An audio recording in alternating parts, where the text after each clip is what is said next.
Pessoal, vamos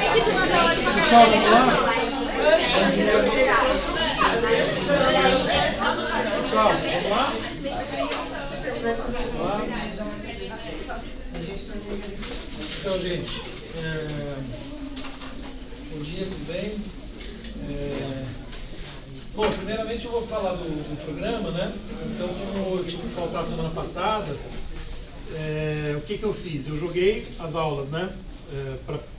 Dia em uma aula todas elas. Isso fez com que a gente, né, ficasse assim. Aí ia ficar faltando uma aula que eu tinha previsto para fazer uma revisão geral. Então eu fiz isso, né? Eu falei para vocês por WhatsApp, eu propus, né, de fazer uma revisão geral online. Tudo bem, é um horário que não é o horário da nossa aula, né? Imagino que muitos não poderão, não vai ser presença obrigatória, não vou fazer controle de frequência. E vou disponibilizar logo em seguida para todos, tá? Mas às vezes eu faço isso, né, em outras disciplinas também. Acaba sendo interessante, assim, né, porque, enfim, acaba sendo uma aula a mais, muitas vezes, né, no caso eu correspondo, mas de qualquer maneira vocês podem assistir e tal, e, enfim, não é no horário de aula, né, no horário de aula, né, a gente tem que fazer presencial mesmo. Mas, enfim, quem puder, né, participar é legal também, porque eventualmente pode, né, fazer questões e tudo, né, inclusive é melhor até do ponto de vista da aula que vai ficar gravada depois, que haja pessoas participando e fazendo questões, né. E eu, aí vocês devem ter visto, né, eu coloquei a mesma coisa para essa da segunda prova, né, e eu achei interessante colocar bem perto mesmo, né, porque assim fica a revisão bem perto da prova. Por que eu fiz isso? Porque eu acrescentei uma aula a mais sobre Agostinho aqui, porque, na verdade, a aula do dia 7, né, eu tinha chamado uma moça que foi minha aluna, a Beatriz, que fez iniciação científica comigo sobre Edith Stein, que é uma autora cristã do século XX, né, e ela conhece bastante a filosofia cristã, assim, de um modo geral, né, e eu tinha proposto dela fazer aula sobre o Agostinho, né? E ela viria, estava tudo certo, já tinha preparado a aula, né? Mas eu tive que cancelar, né, em cima da hora, até esperei para ver se eu estava melhorando, mas não tinha jeito, e domingo à noite, né, no final da tarde, enfim, que eu acabei cancelando, né? E ela não podia vir essa semana, né? Então aí eu tive a ideia de colocar uma segunda aula sobre Agostinho, que eu acho que só vai contribuir, que aí sim vai ser dada por ela, no dia 30, e aí joguei também a revisão geral para fazer o mesmo esquema, né, na sexta-feira anterior à outra prova. E faz sentido, assim, né, na verdade, o Agostinho antes de entrar no Kierkegaard e depois a gente voltar a ele antes de entrar no Heidegger, porque ambos os autores, né, o Kierkegaard e o Heidegger, são muito influenciados pelo Agostinho, né, então é uma coisa que faz sentido, não é uma coisa vamos dizer, forçada do ponto de vista do nosso percurso. Pelo contrário, eu acho até interessante reforçar, né, esse vínculo dos existencialistas propriamente ditos, né, assim, da filosofia moderna contemporânea, né, século XIX e XX, reforçar esse vínculo que eles têm com o Agostinho, né? Enfim, como a gente viu no último texto, né, um vínculo que se estende, né, de certo modo, até a concepção de ser humano, a concepção de mundo que está presente na Bíblia, né? Tanto no Antigo como no Novo, quer dizer, que faz parte daquela tradição judaico-cristã, uma certa compreensão da realidade, que estaria também, né, então, em Agostinho, e em alguns autores ao longo desse percurso, né, que, né, o texto que a gente viu por último, né, sugere, então passa, por exemplo, por alguns autores da chamada mística medieval, Lutero, e daí vem desembocar em Kierkegaard, e daí o existencialismo propriamente dito, né, e que mesmo assim é uma corrente muito ampla, né, a gente viu como o Macquarie, né, o autor do texto que a gente trabalhou por último, até ele fala, olha, o existencialismo tem ateu, católico, protestante, judeu, ortodoxo, etc, etc, né, então, né, as perspectivas são muito variadas, mas eles têm alguma coisa em comum, né? Alguns elementos em comum, inclusive alguns que a gente vai ver hoje no Agostinho, né? A ideia de um certo sofrimento que traz uma modificação, né, existencial, né, uma virada, digamos assim, na vida do indivíduo, e a partir dessa virada uma nova maneira de compreender a realidade, de ressignificar as coisas e assim por diante, né? Então esse é um elemento muito forte no existencialismo. Claro, quando ele é o existencialismo propriamente religioso, geralmente esse ponto de virada corresponde à conversão, que é o caso do Agostinho, né? Mas mesmo, por exemplo, no Sartre, né, que é um autor ateu, você tem ali um momento da náusea, né? Tem um livro dele, né? Até na outra turma teve um aluno que lembrou isso em alguma aula anterior.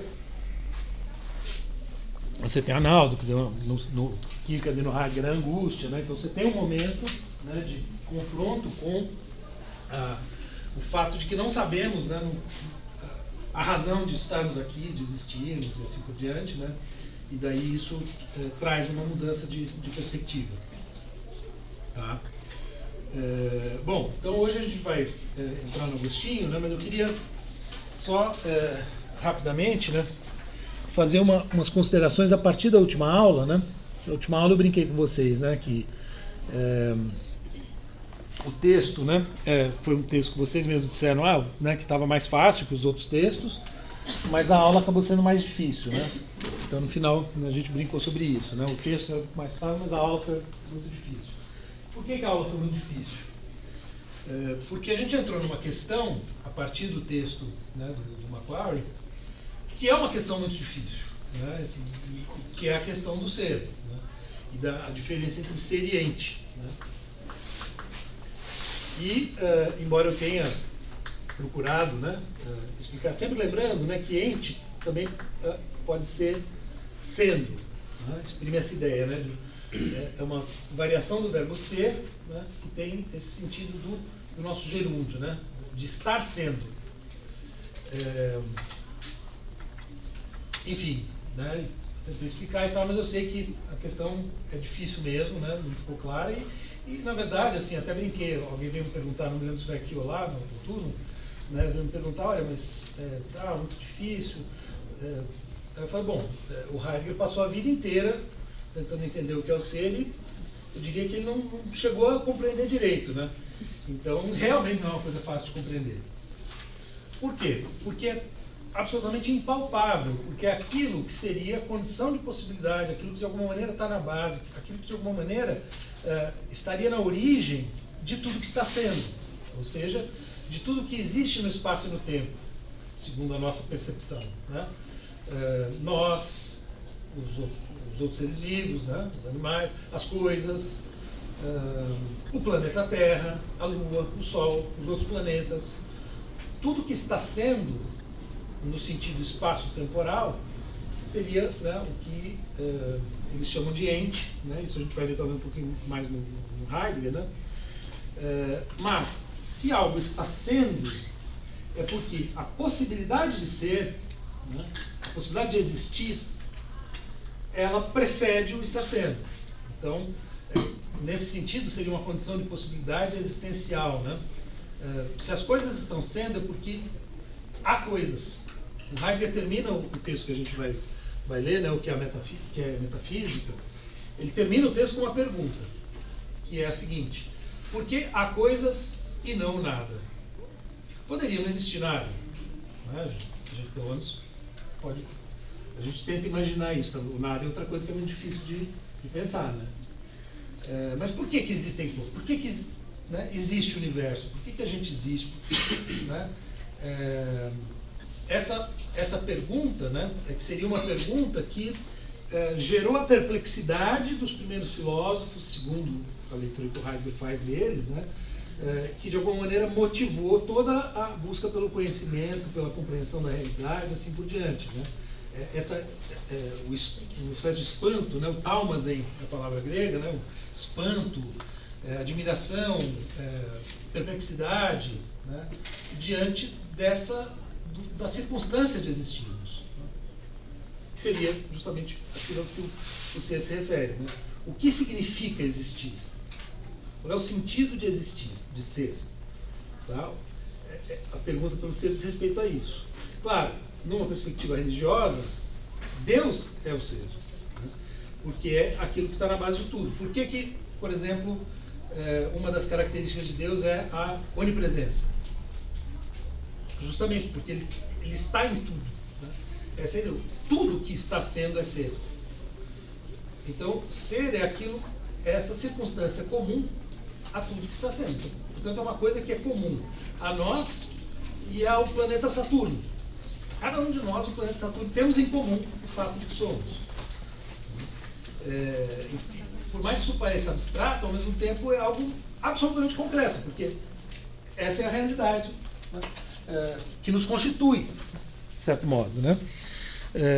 E aí, claro, eu sempre, quando estou tentando explicar o que é o ser, né, acabo dando como exemplo, para tornar um pouco mais fácil, né, a compreensão do exemplo, Deus, que é uma resposta possível.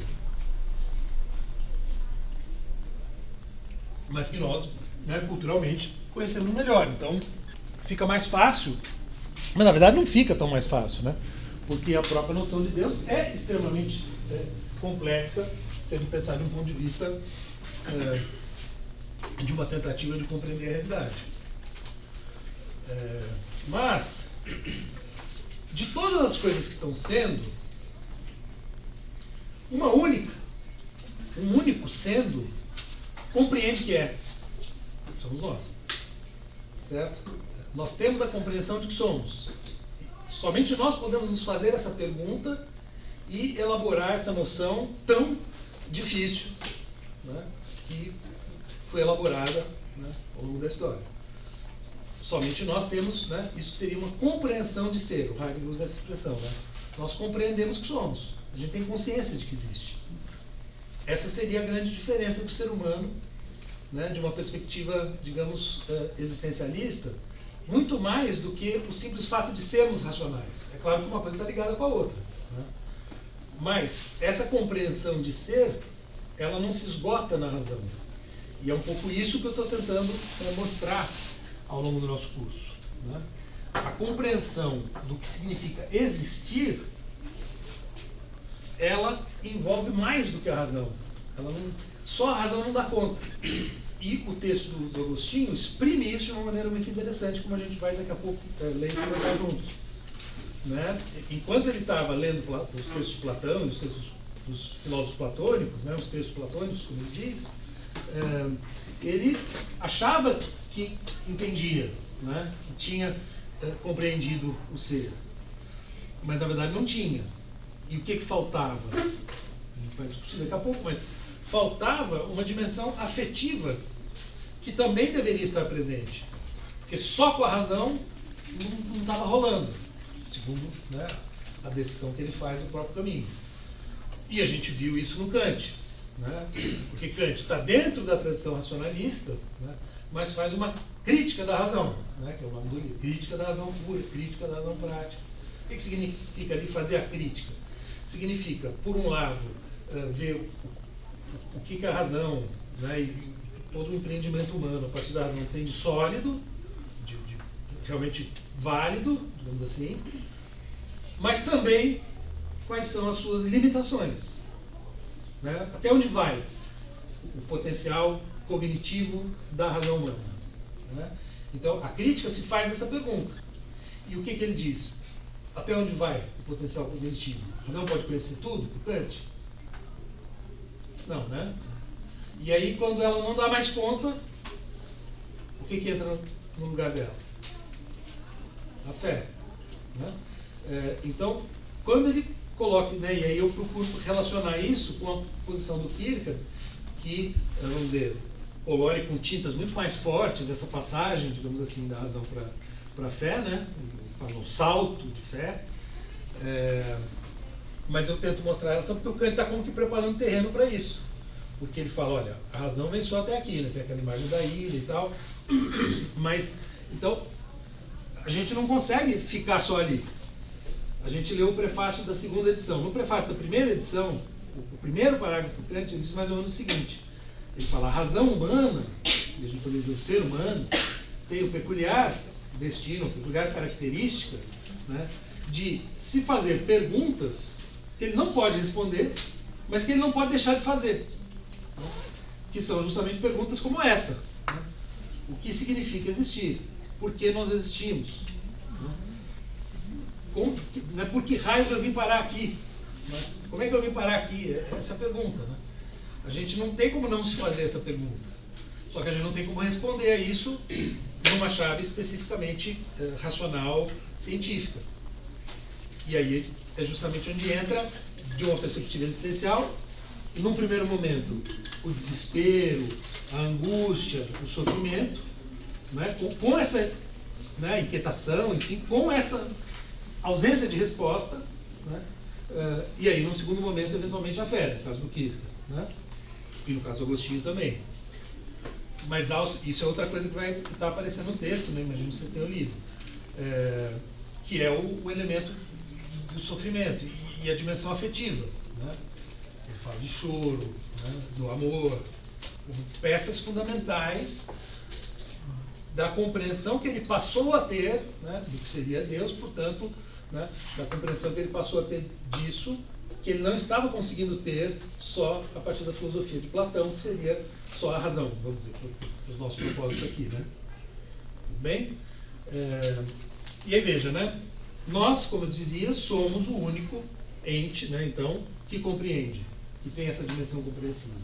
Todos nós, a gente compreende no sentido até mais elementar, né, de que a gente sabe afirmar, né, usar a palavra, né, o verbo ser, a luz é verde, para tudo isso, mas também a gente sabe o que significa existir e não existir. Né?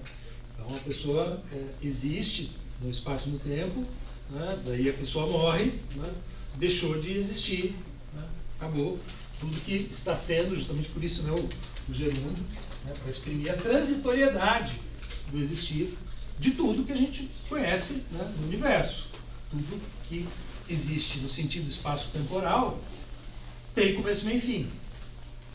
Mas a circunstância de existir, portanto, esse elemento que seria o elemento de base, está sempre aí.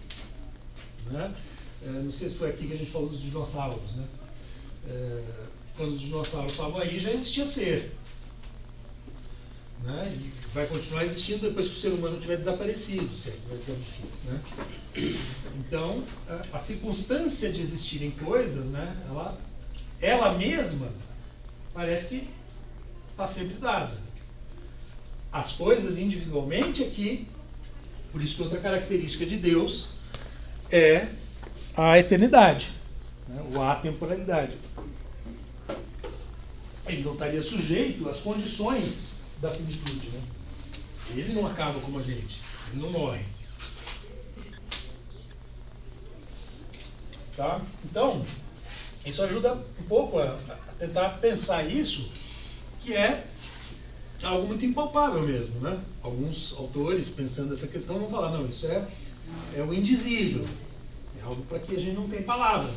Qualquer palavra que a gente use já escapou, já perdeu o objeto. Porque não cabe nas nossas palavras. Mesmo se a gente pensar em Deus, né? A rigor, como é que... Né? Não cabe na palavra. É muito maior do que nós. Então, é de fato difícil de entender. Não poderia não ser.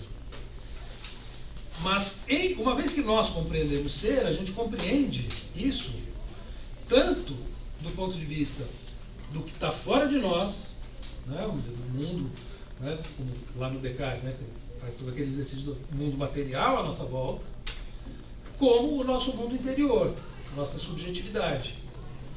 E a gente percebe a nossa subjetividade, eu usei naquela imagem a ideia de uma seta, né? Quer dizer, a gente vem a ser, o Heidegger tem uma expressão, né, que é interessante, ele fala, nós somos jogados no mundo. Né? De fato, quer dizer, a gente nasce literalmente, né? A gente é expelido, né, para fora do corpo da mãe, enfim, nós somos como que jogados no mundo. A gente não pediu para nascer, ninguém, não sei se alguém aqui pediu. Não, a gente não pediu para nascer, então, né, a gente simplesmente, de repente, pá, caiu aqui e começou a se dar conta de que existia, certo?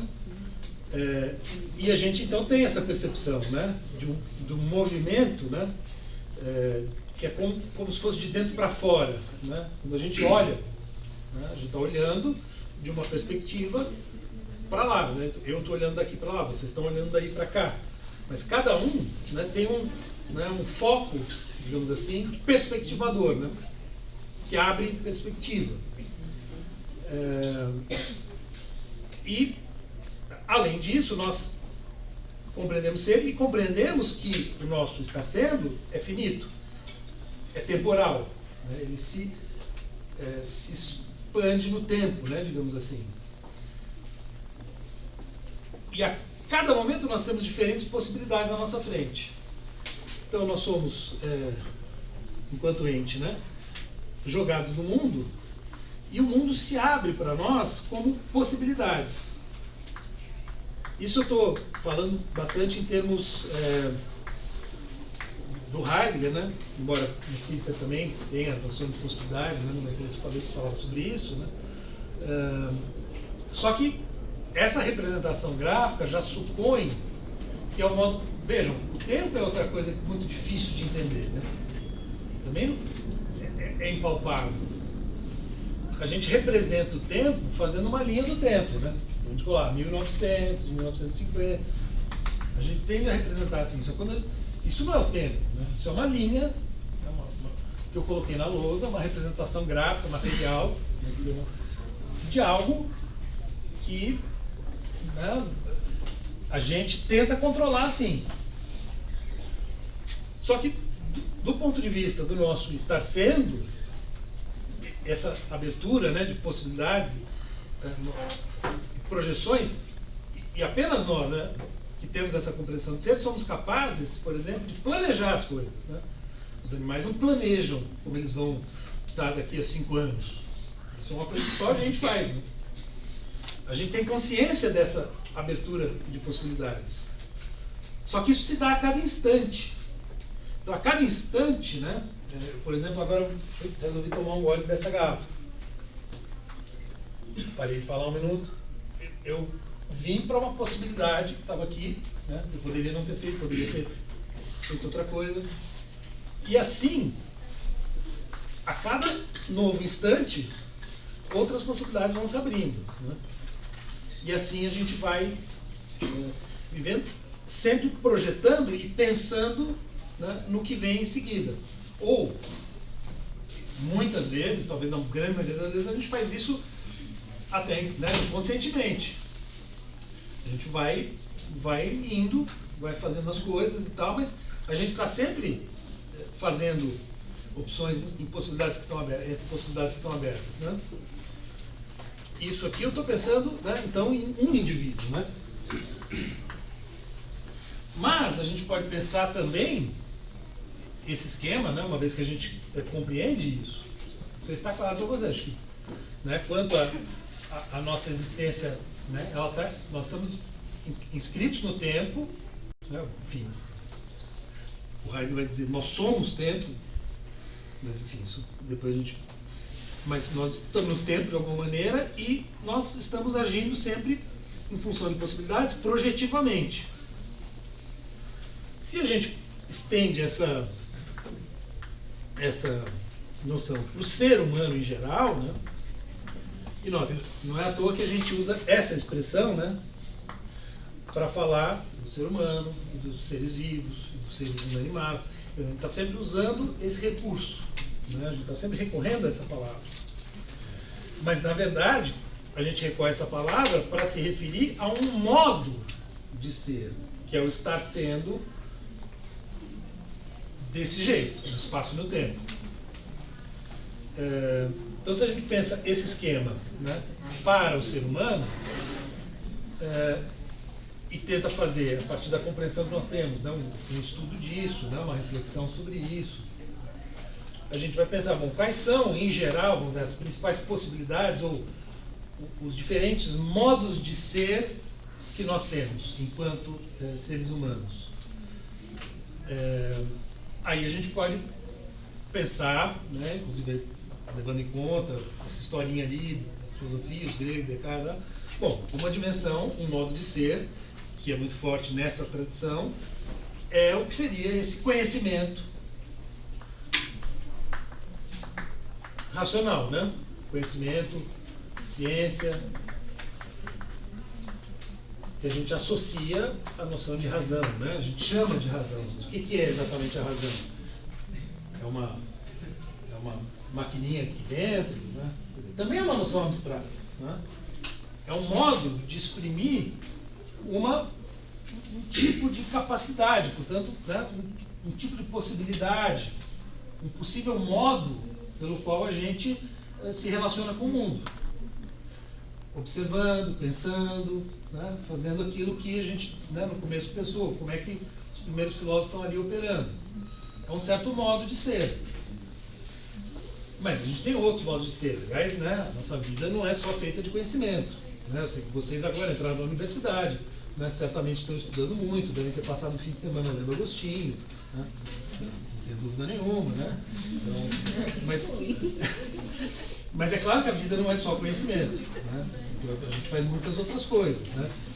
Se aqui a gente tem uma dimensão, né, que seria racional, mesmo enquanto a gente está só pensando, né? Então vamos dizer, você está ali lendo um livro para aula de filosofia ou para outra disciplina, você está lá lendo, mas tem uma hora que, né, a capacidade de concentração começa a diminuir, de repente você, né, deixa o livro de lado um pouquinho e fica pensando, ou mesmo está lendo, desconcentra, começa a pensar, né? Sei lá, o que vai fazer à noite, né, o que vai fazer nas férias, lembrar do sonho que teve à noite, qualquer coisa. Né? O pensamento vai devagar, né, digamos assim. Vai fazer uma associação mais livre de ideias, né, que não tem esse caráter, né, de conhecimento. Então, vamos dizer, vai se acionando aí o que seria, a gente poderia chamar, uma outra capacidade, que é a imaginação. Né? A gente começa a associar mais livremente as ideias, a gente fica imaginando, né? Representando, por exemplo, né, sei lá, então você está lá no sábado lendo um livro de filosofia, mas você está com a cabeça na festa que vai ter de noite. Né? Então você fica imaginando, antecipando a situação, imaginando quem vai estar, quem não vai estar, né? Enfim, muitas outras coisas, né, que podem ser imaginadas em relação à festa da noite. Tá?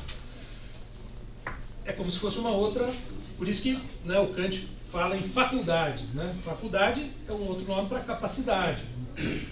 Então são possibilidades que se abrem para o ser humano, né? E se abrem assim, no dia a dia. A gente está uma hora, sei lá, usando a razão para ler um texto, mas de repente a imaginação toma conta, a gente começa a imaginar. Né? E aí, eventualmente chega a hora da festa, né? E aí a gente tem que, né, se arrumar, tal, não sei, para ir para a festa. Né? Então aí a gente vai, você estava ali parado, lendo e tudo, você vai desenvolver uma série de procedimentos e ações para poder chegar no local, por exemplo, né? Vai ser a festa. Então você tem uma série de ações aí, né? Então você tem uma dimensão que é o que o Kant vai chamar de razão prática, o que está ligado a essa dimensão do agir. Né? Então, tem um outro campo aí, claro, bem amplo, né? Senão tem vários tipos de ação, né? Mas você tem aí uma dimensão, né? Uma outra dimensão. Tem, a gente poderia pensar também, né, toda uma dimensão que está mobilizada aí, né? Claramente no caso da imaginação sobre a festa da noite, né? Ou enquanto você está indo, etc., que é a dimensão afetiva, né? Sentimentos, emoções, né? A dimensão da afetividade, um outro, né? Outra dimensão, digamos assim, do ser humano no mundo. São possibilidades que se abrem. E dessas possibilidades, então, né, aqui você tem o conhecimento. A imaginação, ela vai estar muito presente num outro campo de expressão, né, de ser humano, que é a arte. Né? A afetividade está presente em tudo, né? Enfim, a gente poderia relacionar também, vamos dizer, a religião. Né? O que é a palavra religião? Qual que é a origem dela? Religare, né? Então, o que isso exprime, né? Quando a gente pensa em religare, né? Religar com alguma coisa. Né? O que seria isso? Talvez, né, isso que, de onde nós viemos. Daí a ideia de um religar. Mas, de qualquer maneira, se exprime, né, nessa ideia um certo modo de se conectar com o próprio mundo, com a própria existência. Né? Então, eu estou jogando aqui umas palavras assim, para a gente pensar como que a existência humana ela se caracteriza, né, por esses modos ou possibilidades existenciais, possibilidades de ser, modos de ser. Né? Então, veja, o ser está pressuposto em tudo isso. Para poder falar em modos de ser, ou modos de estar sendo, né? Diferentes possibilidades. O que a gente viu é, naquela história ali, sobretudo, né, num modo, digamos, mais convencional, tradicional de contar essa história, essa dimensão ela se torna dominante, né, em relação às outras. O conhecimento racional, científico, etc., né, e as produções a partir disso, em termos de técnica, tecnologia, etc., se tornam dominantes ao longo dessa história, né, a ponto de nós vivermos uma época, né, que é, vamos dizer, impregnada de ciência por todos os lados, né? Não só no sentido de estudar, fazer uma faculdade, etc., mas no nosso dia a dia. Tudo, carro, televisão, computador, rede social, agora inteligência artificial, enfim, né? Tudo isso é a ciência, né, que resultou desse processo. Mas isso não esgota, né, a nossa existência. Essas outras dimensões estão aqui e muitas vezes, né, a gente percebe que só isso aqui não dá conta, justamente, né, de satisfazer a nossa vontade, nosso desejo, né, essa carência, essa necessidade de entender e ver algum sentido nessa história toda. Né? A ciência não nos dá essa resposta, não mostra isso. E eu acho que o Kant é um exemplo interessante, porque justamente dentro dessa tradição, quando ele faz a crítica, como a gente, né, dizia há pouco, né, ele justamente vai falar, olha, nós temos uma necessidade no sentido afetivo mesmo, né? A gente precisa de entender além do que a ciência está mostrando. Certo? Só isso aqui, só esse conhecimento racional não basta. Precisa de mais alguma coisa. Esse mais alguma coisa, né? É claro que ele está dentro de uma tradição que é essa, né, do racionalismo, que inclusive dentro do próprio cristianismo tem uma vertente. Seria sobretudo aquela que passa pela escolástica, Tomás de Aquino, né, que seria uma filosofia cristã mais racional, né, que tenta muito diferente do Agostinho. Então veja, uma das coisas que eu acho interessante, que a gente tem que prestar atenção no texto do Agostinho, é o estilo, né, o fato de ele escrever em primeira pessoa, é uma conversa com Deus, percebe? Tomás de Aquino, na Suma Teológica, e em geral, né, os textos de filosofia que a gente conhece são tratados, Kant, Descartes, né, são textos dissertativos, escritos em terceira pessoa, de maneira supostamente neutra. Descartes nem tanto, porque a gente leu, quer dizer, a gente se referiu, né, àquela passagem, aquele texto específico das meditações, que inclusive guarda alguma semelhança com Agostinho, embora a saída dele seja pela razão e a de Agostinho pelo amor. A gente vai falar disso daqui a pouco, mas em geral, né, no Discurso do Método, por exemplo, outro livro dele, a filosofia se caracteriza por textos, né, teóricos típicos, né, dissertativos e tal, né? Acho que todos vocês sabem disso. O texto de Agostinho é bem diferente disso, né? Enfim. Mas a questão foi isso que eu procurei, né, mostrar, assim, falando rapidamente desse percurso, pensando, olha, surge lá entre os gregos e tal, mas claro, tinha um monte de influências por trás disso, de outras culturas. E daí você tem na modernidade, né, por causa das descobertas científicas, né, aquilo que o Kant mostra pra gente, né, as revoluções, a evolução da ciência natural, né, a compreensão da natureza, essa dimensão ganha um fôlego enorme, que é como que veio dar nisso aqui, né, no mundo de hoje, os seus prós e contras, né? Tem carro, televisão, computador, etc, etc, e tem bomba nuclear, tem o planeta sendo destruído, né? Então, são os paradoxos do progresso científico-tecnológico.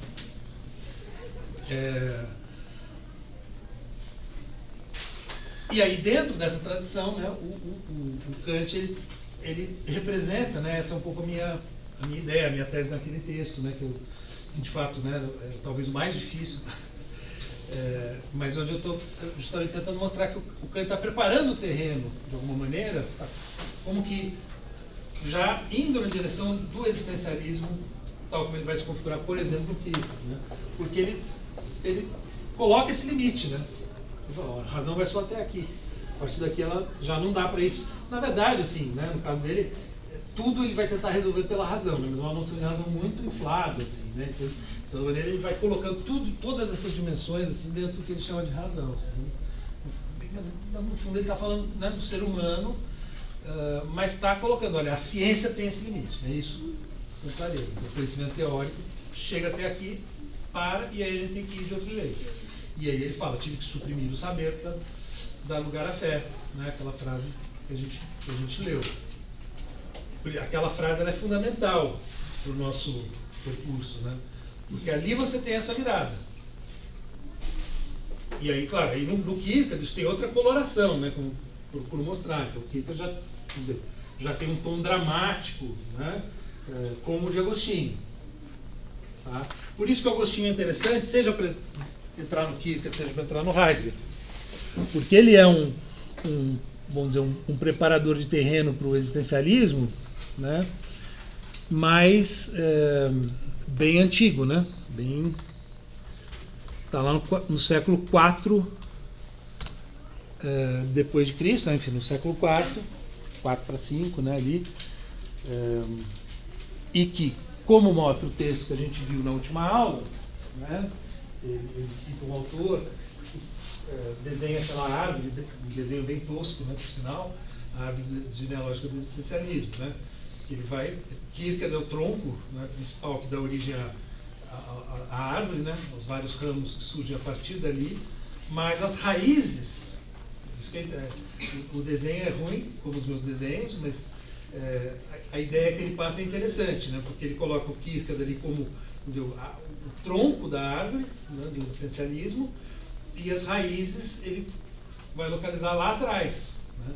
E segundo a perspectiva do Macquarie, né, a grande raiz, a principal raiz estaria, né, na concepção de mundo judaico-cristã, né, em particular tal como ela se configura no Novo Testamento, né? Então, ali estaria, né, mais especificamente ainda se a gente quiser, em Paulo, que é, não à toa, também o autor que o Agostinho elege, né, como o mais, enfim, é uma maneira mais importante para ele. Também vai ser acho que para o Kierkegaard, não tenho certeza absoluta, mas para o Heidegger com certeza. Embora a filosofia do Heidegger não seja uma filosofia cristã, né, ele tem um plano muito forte. Ele tem um livro que é a Fonologia da Vida Religiosa, em que ele trabalha os textos de Paulo, sobretudo, né? Então, a grande referência para ele também. Então, você tem aí uma raiz mais forte, que passa então por Agostinho, passa pela mística medieval, passa por Lutero, até chegar em Kierkegaard. E de outro lado, dentro da própria tradição cristã, você tem um viés mais racional, como eu estava dizendo há pouco, né, que passa por Tomás e tudo, e que está mais conectado, de alguma maneira, com a filosofia moderna de Descartes, Kant, etc. Pelo viés da razão. Embora o Descartes também tenha esse elemento aí que lembra um pouco o Agostinho, né, nas meditações, só que a saída dele é diferente. A saída dele é pela razão, do Agostinho é pelo amor, né? Enfim. Bem, até aqui, gente, eu voltei um pouco para essa questão, né, porque eu senti que na última aula, né, não que hoje tenha ficado mais claro, né, porque realmente não dá, o ser não tem como ficar claro. Ele é uma noção necessariamente obscura e difícil, né? É uma coisa impalpável, né, mas que ao mesmo tempo está o tempo todo aí, né, porque nós estamos sendo. Então, né, enfim, voltar a essa questão e tentar conectar um pouco, né, pensando em termos de modos de ser nossos, né, enquanto seres humanos, compreender que tem compreensão, algum grau de compreensão a gente tem. A questão é mais ou menos, né, mas algum grau de compreensão a gente tem. Essa seria, né, a grande diferença do ser humano. E aí, tentando compreender, né, pensar, porque aqui, vejam, né, isso é talvez um dos principais elementos característicos da filosofia. É uma autocompreensão, né? Quer dizer, o ser humano tentando se compreender enquanto um ser que está no mundo, evidentemente, porque se autocompreender envolve compreender o mundo, né? Mas envolve justamente pensar como nós somos constituídos, né? Quais são as possibilidades que nós temos, né? Os potenciais, as limitações e assim por diante. Então, dentro desse quadro geral, né, eu estou tentando aqui, né, sugerir ao longo do curso, né, mas, né, sobretudo a partir dessa virada, né, no Kant, depois que tem uma tendência compreensiva mais racional e uma que seria que tem o elemento afetivo, né, e a relação, o modo de lidar com essa questão fundamental por um outro viés. E isso no Agostinho fica muito claro, né? Nesse texto, né, em particular. Então acho que agora eu passo para o texto. Se vocês quiserem fazer questões antes da gente passar para o texto, fiquem à vontade. Eu coloquei, né, como eu tenho feito, assim, a capa, né, algumas coisas aqui, o índice, para vocês terem uma ideia, né, a apresentação de como esse texto é um livro bem interessante, né, um livro que eu sempre uso nessa disciplina, já teve vezes que eu usei só esse livro, inclusive, mas dessa vez acho que é só um texto, né, que a gente está pegando dele. Fala. Seguindo o que a gente está falando na aula, que é agora, né, eu tenho uma dúvida, porque o Agostinho ele usa aquele texto que ele é bem famoso, que é Mateus 11:25, que fala que escondeste isso dos sábios intelectuais e revelaste aos pequeninos. Né? Mas ao mesmo tempo ele usa muito a razão, quando ele fala, por exemplo, que passou por vários problemas, leu Platão e não tinha o amor envolvido quando ele leu a Bíblia. Então o que eu queria saber, aliás, é se ele delimita em algum momento a que ponto, aliás, em que ponto a razão ela deixa de ser útil e se torna perigosa. Vamos ler o texto? Ele vai falar. Não, essa questão aparece no começo, né? Claro. A gente vai interpretar juntos, né? A gente vai interpretar juntos, né? Bom, ele fala, dá algumas coisas bem genéricas aqui, né? Assim, só para situar no tempo o Agostinho e tal. Mas justamente nesse primeiro texto, a citação que você falou está em qual altura mesmo? Está no final. Desse primeiro ou lá no... Desse primeiro. Tá. Aí. Ah, tá. Legal. Na verdade, o segundo trecho, né, é um trecho que ele está muito baseado, né, no Novo Testamento. Ele está citando ali várias passagens, né, principalmente de Paulo, mas também Salmos, etc. Mateus. Mas para entender essa questão que você colocou, acho que o primeiro trecho é mais decisivo, né? Porque é justamente onde ele está falando do percurso dele e tem algumas sutilezas que eu acho interessante a gente ler juntos e tentar pegar essas sutilezas, né? Então, vamos lá. Pelo menos esse primeiro trecho eu acho interessante a gente ler juntos aqui e ir percebendo um pouco, né, isso que eu estava dizendo, o estilo também do texto, né? Como ele é diferente do que a gente normalmente está habituado a encontrar em textos de filosofia, né? Ou em textos científicos, textos de, enfim, ciências humanas em geral, textos científicos, né? Então, vamos, né? Mas, ele diz aí, né? Após a leitura daqueles livros dos platônicos e de ser levado por eles a buscar a verdade incorpórea, percebi que as perfeições invisíveis são visíveis em suas obras. O que essa frase que ele está citando de São Paulo quer dizer? De que a gente consegue compreender as características, os atributos visíveis e invisíveis de Deus, Uhum. principalmente os invisíveis, através das obras, ou seja, da Isso. criação. A Isso. gente olha para a criação e vê as características de Deus. A gente vê Deus na criação, né? Essa é a ideia. Então, ele está lendo os textos platônicos, né? Seja de Platão, seja de outros autores, que eram os neoplatônicos, enfim, né? Então ele tinha uma erudição grande, né? E Agostinho tem, né? Toda uma, o Danilo menciona, né? Ele tem uma longa parte da sua vida em que ele era boêmio, né? Tinha uma vida desregrada, etc., até o momento em que ele conhece Santo Anselmo e se converte ao cristianismo, né? Então tem esse momento da virada de chave que é fundamental, como eu dizia, né, antes, que está presente nos autores do existencialismo, né? Que, claro, nos que são religiosos é justamente o momento da conversão, né?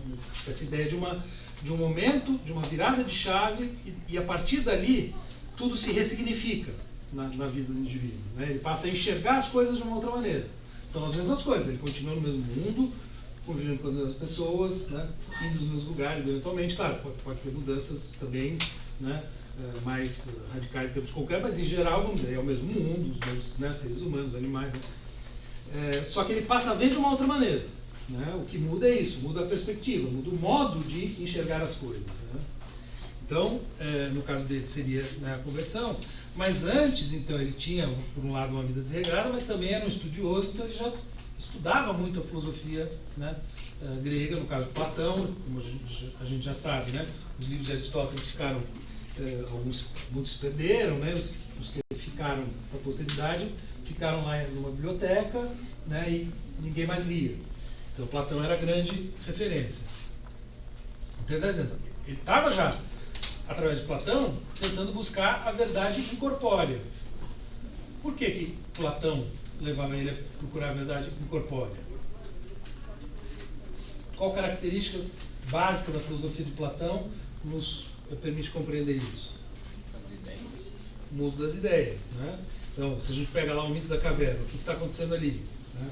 O que o indivíduo tem que fazer para chegar lá fora? Ele tem que justamente virar os olhos que estão voltados para o fundo da caverna. O fundo da caverna seria o mundo sensível, e conseguir aos poucos chegar lá fora e enxergar, né, a verdade. Seria, né, a ideia de ser, porque justamente para o Platão as verdades estão no plano das ideias, né, no mundo das ideias. Então, com Platão ele já estava buscando algo de uma verdade incorpórea, portanto invisível, algo que não pode, né, ser visto, e que, mais, para Platão, digamos, se manifesta de algum modo no mundo sensível, mas de maneira imperfeita, né? Então, o mundo sensível para Platão é um mundo de aparências. Só é real mesmo aquilo que está no incorpóreo, no invisível. Então, não daria para enxergar a verdade do invisível, da ideia, no mundo sensível. É preciso, de alguma maneira, se descolar do mundo sensível. E a frase que ele traz do Novo Testamento, né, justamente mostra o contrário. Ele percebeu que dava para conhecer a verdade incorpórea olhando para o corpóreo. Para Platão, não. Para Platão, você precisa, através da razão, se distanciar do corpóreo para chegar no incorpóreo, né? Então, aí está a virada, nesse ponto. E aí, ainda se referindo, né? Então, a época em que ele lia os livros dos platônicos, né? Como ele diz. Ele fala: repelido em meu esforço, senti que as trevas de minha alma não me permitiam contemplar. 2 pontos. Essa frase só, né? Essa parte. O que ele está querendo dizer? Ele estava lendo os livros dos platônicos. O que aconteceu? Repelido em meus esforços, senti que as trevas de minha alma não me permitiam contemplar. Sem Deus ele não conseguiria contemplar as outras ideias. Isso. Quer dizer, é aí que ele vai chegar, né? Mas num primeiro momento, quando ele fala das trevas de minha alma, ele está apontando o quê? Que alguma coisa dentro dele, né, não estava pronta, né? Não era compatível com a verdade incorpórea. E o que Platão mandava fazer era contemplar.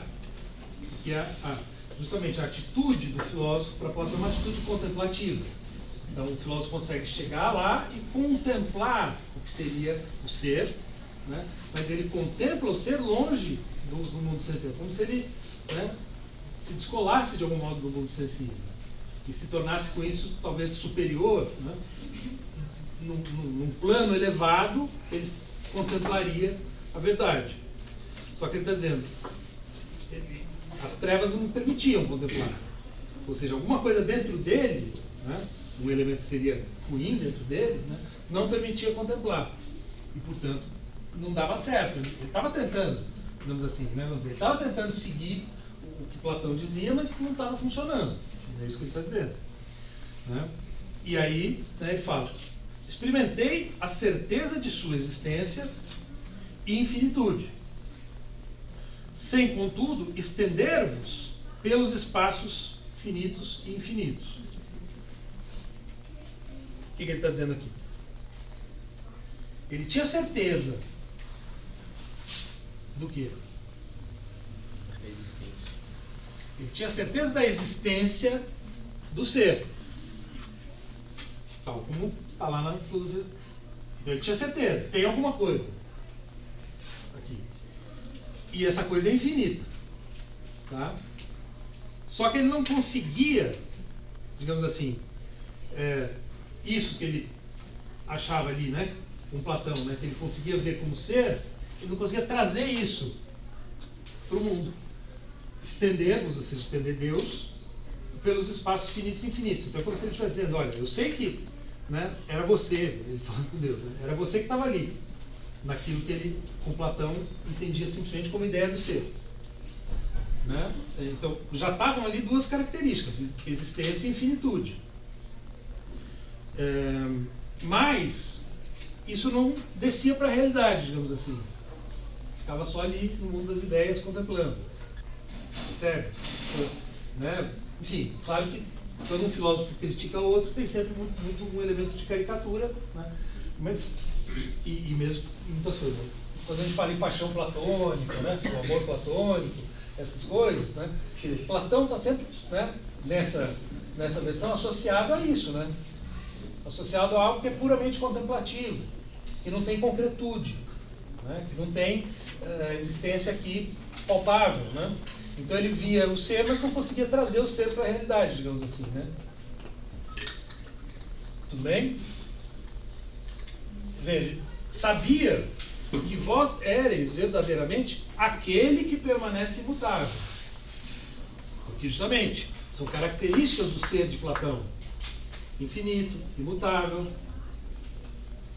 que vem já, inclusive, da noção de ser lá do Parmênides, que, né, acho que eu mencionei na última aula, Parmênides e Heráclito, né?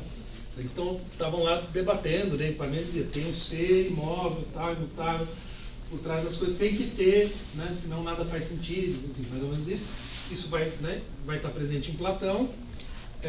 E a caricatura que a gente faz, né, quando a gente fala em amor platônico, por exemplo, tem a ver com isso, né? Com a ideia de uma contemplação de algo que, né, não está aqui.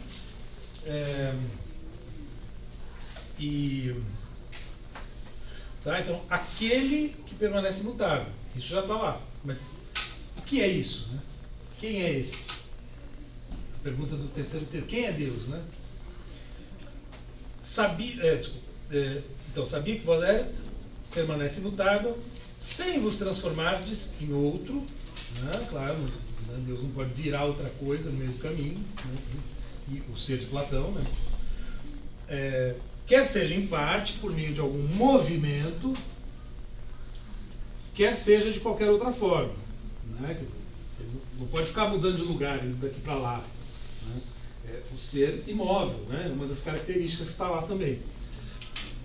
Então ele não muda, né? Ele vai ficar mudando cada dia de um jeito, certo? Isso bate. Então vamos dizer, são elementos que permitem estabelecer a correspondência entre o ser de Platão e o Deus cristão, certo? Então, ao mesmo tempo, a gente percebe semelhanças, mas percebe, o que ele está apontando, a insuficiência da filosofia de Platão para realmente conhecer esse que permanece imutável. Tudo bem? Então, sabia que todas as coisas se originam em vós. Aquilo que, né, eu estava falando, quer dizer, essa ideia, né, de que as coisas brotam, né, todas dessa fonte comum, digamos assim, né, essa fonte comum de existência. O ser que possibilita o sendo. Né? Então, vem dali, né, está dizendo, eu via isso, eu já estava vendo isso com Platão, que todas as coisas se originam em vós. E mais, pelo único e certíssimo motivo de que existem. O simples fato de existir remete ao antes do, vamos dizer, a origem do existir. Né? Então, se existe, quer dizer, a gente teria que conceber essa fonte do existir, né? O brotar do existir de algum, entre aspas, lugar, de alguma coisa, entre aspas, enfim, disso que é tão difícil de entender. Mas se existe, né? E mais, né? Depois a gente vai ver no terceiro texto como ele vincula o fato de existir ao bem. E há uma questão, né, que é entre os gregos, inclusive, né, um certo espanto com, né, a palavra grega talmas, espanto, um espanto de admiração, assombro, né, com o fato de existir. Né? O Heidegger termina o texto que a gente vai ver, o que é metafísica, com uma pergunta. Por que existem coisas e não antes o nada? Poderia não existir nada, e no entanto as coisas existem. Isso é motivo de perplexidade para quem consegue pensar. Né? Para os primeiros filósofos ali, né? Isso era motivo de perplexidade. Como assim? Né? Por que existem coisas? Né? Por que a gente existe? Isso já, né, já é uma coisa muito grandiosa. Esse é o ponto. Né? Então, pelo único motivo de que as coisas existem, ele já sabia que tem uma origem, que essa origem está, no caso ele está dizendo em vós, em Deus, né? E em Platão, no ser. Sim, eu tinha certeza disso, prossegue ele. Porém, era demasiado fraco para gozar de vossa existência. O que ele quer dizer com isso?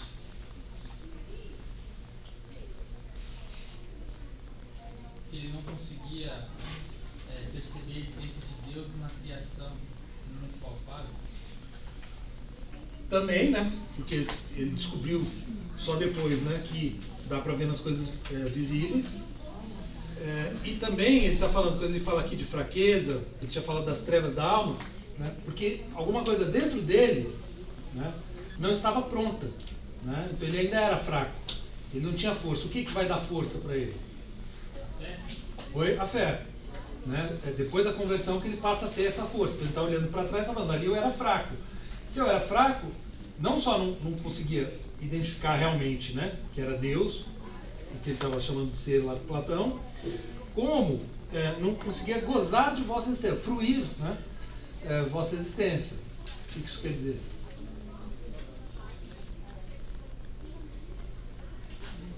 O pessoal que é religioso aí. Oi? O senhor pode repetir? Eu era demasiado fraco, né, ele está dizendo, para gozar de vossa existência. Quer dizer que ele estava cego para enxergar ainda quem era Deus. Sim. E para experimentar o que... porque a gente tem o Espírito Santo, então a gente vai sentir a presença dele, entender quem ele é, através até da experiência mesmo, sobrenatural dele. Né, então você tem... Ele não conseguia entender, mas também não conseguia sentir já, vamos dizer, os efeitos disso. Né? Então, o ser de Platão não mudava nada na vida dele, não acontecia nada, digamos assim, né? Não havia nenhum sentimento positivo, quer dizer, aquilo não vinha para a existência dele, né? Então, nesse sentido, ele não fruía, quer dizer, ele não tinha esse bem-estar, essa felicidade, esse tipo, né, específico de felicidade, né, que é próprio da fé, etc. Ele não tinha isso, portanto, era como se ele contemplasse ali o ser, mas isso não tinha efetividade para ele. Como se a fé dele fosse fraca, por isso que ele não acessava. E também, fala. Seria então um pecado? para não demasiar da Sim. existência de Deus. Ele vai falar do pecado também, né? Ele está falando de fraquezas, né? Que justamente, do ponto de vista, né, da fé, uma vez que ele aderiu, né, ele vai ver justamente tudo isso como um pecado. Mas na época ele não via, né? Agora ele está olhando para trás e está vendo, né? Então, uma série de problemas que dizem respeito a essa fraqueza, né? Isso que ele está chamando de uma fraqueza. Como, por exemplo, se após uma visão dele, tá? Como se a gente fala uma visão de ver assim, a realidade, Sim. a partir do momento que ele se abre para o âmbito espiritual, É um modo de também colocar. mudasse a visão dele a respeito da filosofia. Sim. Exato. Não só na questão de religiosamente, mas na questão de filosofia. Sim, ele passa a compreender a realidade de uma outra maneira. E a si mesmo. Exatamente. E compreender de uma maneira que tem efetividade na vida dele. Né? Vamos dizer, de alguma maneira ele está vivendo melhor. Né? Antes, ele só contemplava, era uma coisa puramente intelectual. Uma vez que era puramente intelectual, não atingia as outras dimensões da vida. Né? Não vinha até a afetividade, não influenciava o modo de agir. Fala. Pra mim, não sei, tipo, não sei, não tá claro pra mim no momento que ele, tipo, que a existência de Deus passa a ser algo que ele aceita, assim, o que na fez conversão. ele ter essa virada de chave, assim. Biograficamente, eu não conheço detalhe, né? Mas eu sei que foi quando ele foi para Itália, conheceu Santo Anselmo, né? Que ele era de Hipona, né? Não. Enfim, ali do norte, onde hoje é a Tunísia, né? Cartago. E aí ele vai para a Itália, conhece Santo Anselmo e aí ele tem uma experiência de conversão. Então tudo que ele está descrevendo, assim, ele está supondo esse momento de virada de chave. A virada de chave é a conversão. É o momento em que ele se converte, né? E daí ele passa a olhar para trás e ver toda, né, a trajetória dele na chave do pecado. Né? Pode-se ter essa virada de chave como se fosse a experimentação dele dentro do que... A experiência que ele tem, vamos dizer, a conversão é uma experiência, né? É uma experiência de virada. Mas a gente poderia pensar, mas é uma experiência que tem que continuar, né? Quer dizer, ele tem que... O Kierkegaard tem uma... Eu menciono isso lá no meu texto, a gente vai ver depois, a ideia de repetição, né? Porque você tem esse momento, esse instante, né? De seria uma visão, enfim, alguma coisa, essa experiência que faz acontecer a conversão, mas você continua no mesmo mundo, né? Continua tendo os mesmos instintos, os mesmos desejos, etc. Então, naturalmente, você pode se distanciar novamente daquilo. Né? Por isso seria importante repetir, portanto, manter isso não só como uma coisa intelectual, mas como uma coisa que de alguma maneira, envolve todas as dimensões do ser humano. Né? Esse é o ponto, a ideia de uma experiência, de uma maneira de ver as coisas, um modo de viver global, né? Que envolve tudo. Ao passo que na filosofia de Platão, vamos dizer, numa perspectiva mais racionalista, é como se fosse uma coisa só intelectual, né? Então você, sei lá, você produz ali o conhecimento, vai no laboratório, enfim, onde quer que seja, né? Na época, né, os gregos lá, enfim, onde eles iam pensar e pensou, aí você volta para casa e não mudou nada, né? Fala. Então, para ele, o mundo das ideias só vai fazer sentido quando ele acessar a Deus. É como, vamos dizer, como se o mundo das ideias fosse uma coisa, eu usei essa imagem, uma moldura vazia, e agora ele colocou conteúdo nessa moldura. Né? Quando eu dou o exemplo, né, eu tentando caracterizar ser e dou o exemplo de Deus, é como se eu tentasse dar um conteúdo para vocês entenderem, né? Um pouco isso. É uma moldura vazia quando ele preenche, né? Quando ele vê que é Deus ali, né? É aquela questão de eu sou louco, então eu só sou ok quando eu tenho Deus em mim, assim. Seria isso? Seria isso, isso que ele está descrevendo, né? Essa é a perspectiva dele, mas no existencialismo, né, há uma tentativa de manter essa mesma ideia, né, no Heidegger, por exemplo, só que sem ser necessariamente numa chave religiosa ou de uma religião específica. Né? Ele tenta pensar isso de uma maneira, daí uma ideia que ele desenvolve, que é o ateísmo metodológico. Né? Você tem que pensar numa chave que seria universal, enfim, sem deixar que a sua religião, por exemplo, seja o critério. E aí ele está tentando pensar isso como uma experiência humana que pode acontecer em outras religiões, por exemplo. Né? É uma virada de chave, assim, que, né, não precisa ser... Claro, ele está falando especificamente da perspectiva cristã, né, mas que a gente vai ver assim, que eventualmente dá para expandir isso, né? Mas essa ideia de uma experiência que vira. Isso é muito importante. Né? E é interessante esse contraponto que ele faz, porque nesse contraponto que ele está fazendo, né, o que ele está caracterizando o filósofo puramente intelectual de um lado, né, que seria a razão pura, digamos assim, né, pura razão, e essa pessoa transformada de outro, né, que junta todas essas dimensões na maneira como compreende a realidade. Então, no parágrafo seguinte, né, ele vai dizer: tagarelava e enchia minha boca como um sabichão. Mas, se não buscasse o caminho para vós, em Cristo nosso Salvador, seria apenas um perituro e não um perito. Né? Quer dizer, alguém que só quer ser, mas não consegue ser o perito. Né? Já então, cheio de meu castigo, como se ele não só pecasse, mas de alguma maneira ele já estivesse sendo castigado pelo pecado, só que sem perceber. Né? Já então, cheio de meu castigo, começava a desejar parecer um sábio, não chorava, e além disso, inflava-me com a ciência. Né? Então, justamente, ele estava só aqui, né? Só nessa dimensão, e olhando de cima, né? Vamos dizer, para os demais. Né? Que é um pouco, queira ou não queira, a perspectiva ali do filósofo mito da caverna, né? Os que ficam na caverna é como se fossem inferiores. Né? Tem claro, de novo, fazendo uma caricatura, né, tal, do Platão, mas é necessário porque ele está vendo o filósofo que critica ele. Então, né, há uma arrogância, né, um excesso de pretensão, né, que estaria associado a essa ideia, né, de uma razão, de um intelecto que pode conhecer tudo. Então, com essa comparação do mito da caverna, quem se recusa a sair da caverna seria um perituro, por achar que aquilo é o mundo de fato, e quem sai seria o perito? Por realmente querer conhecer? Só que ele já está, ao fazer essa crítica, ele está querendo dizer que enquanto ele era só platônico, ele era um perito, ele não era um perito ainda. Porque justamente faltava, para usar essa imagem, né, estava só a moldura vazia, faltava encher. E aí também é curioso, né, que Cristo é como se fosse, né, claro, do ponto de vista cristão aqui e tudo, como se fosse justamente por ser uma figura concreta de carne e osso, né, por ser como que a presentificação do ser universal aqui, né, isso, ele permite, né, é o exemplo paradigmático justamente porque o universal se faz ver.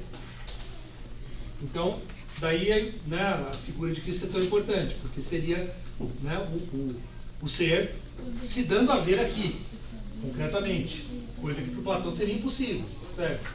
Então, isso é um tema, né, também que vai aparecer muito mesmo em filósofos que estão pensando sem, né, recorrer especificamente à religião, estão tentando pensar fora, mas que eventualmente pensam na figura de Cristo, que papel ele tem na história, das ideias e tal.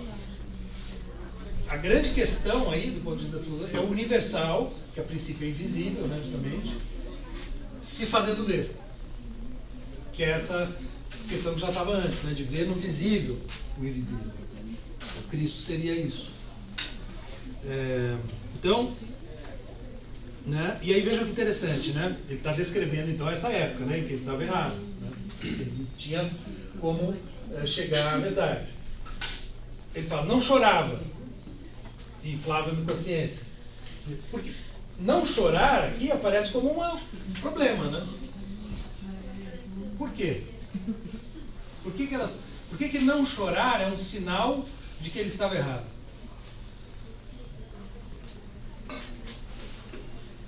Por que chorar, então, é tão importante?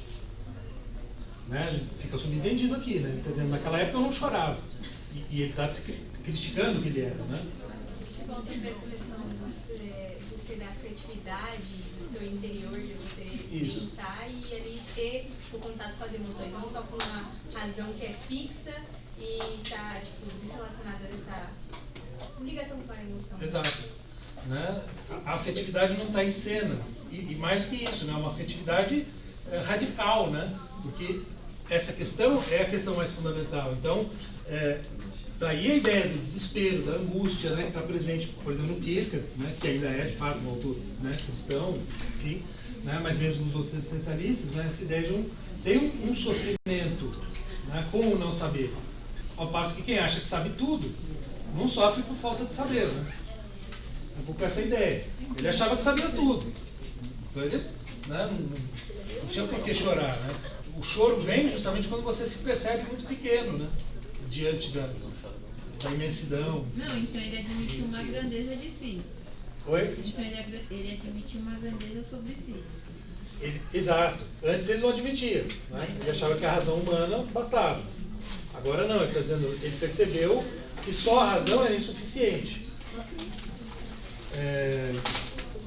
E aí ele diz, onde estava, né? Onde se encontrava aquela caridade que se ergue sobre o alicerce de humildade, que é Jesus Cristo. Né? Então, o exemplo paradigmático, né? O exemplo paradigmático, essa é a ideia. Quando é que estes livros me ensinariam esta caridade? Veja, ele está falando da caridade e da humildade, que se contrapõe a essa atitude arrogante, né, que ele teria antes.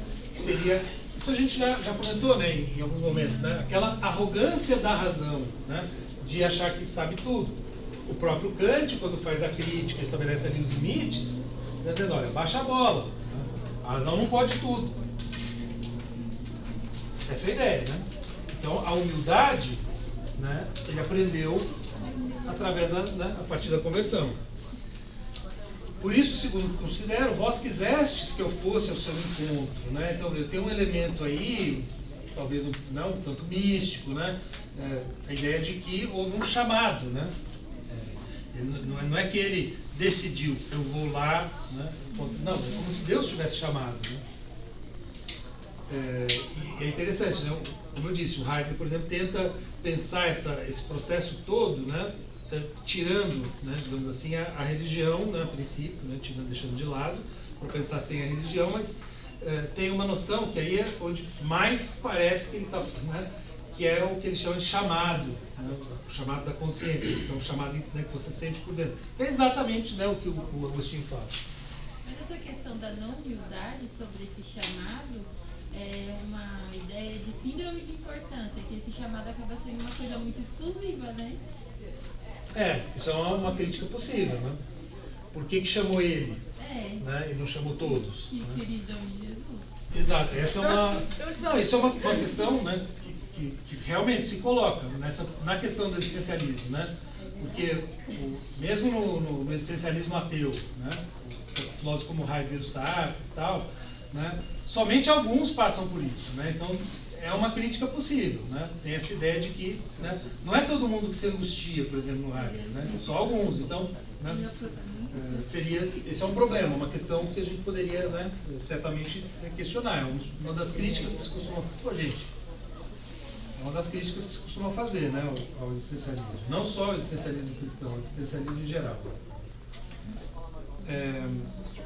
Por isso, né, então, você quisesse que eu fosse ao seu encontro, antes de meditar sobre as vossas escrituras, para ter impresso em minha memória o sentimento que nelas experimentei, né?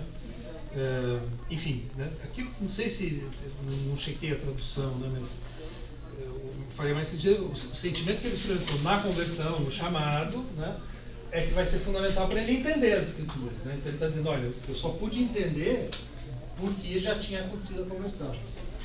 Tanto é que ele vai supor o contrário em seguida, né? E aí ele, tendo passado a conversão e indo às escrituras, ele vai falar, depois, quando em vossos livros encontrasse então a paz de espírito, tivesse minhas feridas curadas, né? Aí tem a ideia de uma cura também, né? Bem, gente, ideia de cura, né, que aparece aqui depois de novo. Feridas curadas, etc., né, pelo toque de vossos dedos, discerniria perfeitamente a diferença entre a presunção e a humildade. Isso ele vai perceber depois. Né. Então, veja, tem aqui um processo, né, que ele está descrevendo, né, de uma transição, de uma mudança de uma atitude para outra. Né.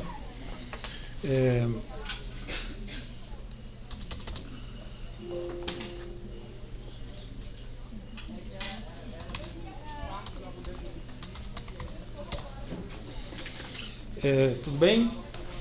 Então, essa diferença de atitude, né? Entre presunção e humildade, entre aqueles que veem para onde se deve ir e aqueles que não veem, né? Nem veem o caminho que leva à pátria bem-aventurada. Esta pátria bem-aventurada, né, que seria, né, viver em Deus, alguma coisa do tipo, será não apenas objeto de contemplação, mas lugar e morada, né? Então, a imagem, né, de um lugar, né, é como se você transitasse para outro lugar, né? Não depois da vida, agora, né? Após a conversão, quando você tiver, ao passo que no Platão você tem também essa ideia de ir a outro lugar, mas na verdade você não vai, né? É pura contemplação. Então, tem as metáforas falam muito, né? As metáforas são muito importantes na filosofia. Vou acabar esse primeiro trecho, né? Não sei se está ficando clara a questão que o colega tinha feito lá no começo, né? Acho que já está ficando mais claro, né? Do que a gente tem. E aí ele diz, olha, e aí ele supõe a situação contrária, né? Se antes de tudo tivesse me instruído em vossas sagradas escrituras e familiarizado com elas, sentisse a vossa doçura, se me deparasse então com aqueles livros, os platônicos, talvez eles me arrancassem do sólido fundamento da piedade. Veja que interessante, né? Ele está supondo o que aconteceria se o caminho fosse inverso, né? Se ele tivesse começado lendo a Bíblia para depois ler os textos platônicos. Poderia acontecer o contrário, ou seja, a filosofia de Platão, a filosofia ia fazer ele questionar aquilo que ele estava vendo como verdadeiro ali. E esse questionamento poderia, de fato, seduzi-lo e ele, enfim, abrir mão, né? Deixar de crer, né? Ou, se persistisse no sentimento salutar que deles tinha extraído, julgaria que alguém que aprendesse apenas por meio desses livros também poderia alcançar neles o mesmo sentimento espiritual, né? Então, ele poderia se convencer de que, talvez com Platão, digamos assim, né, desse para chegar à felicidade. Ou seja, no fundo, sem, né, aquilo que está isso o tempo todo, né, quer dizer, sem a conversão ele não compreenderia. Tudo bem? Eu não vou ler o trecho seguinte, né, mas o trecho seguinte vai falar, né? Lancei-me assim avidamente a venerável escrita de vosso espírito, né? E ele fala, preferindo, entre outros autores, o apóstolo Paulo, que eu tinha mencionado, né? Que o Paulo ele é uma figura importante para toda essa linhagem, né, de filósofos que desemboca no existencialismo, porque tem esse elemento, né, muito forte da experiência pessoal, né? Como que a pessoa vive concretamente a transição, né, para a fé, né?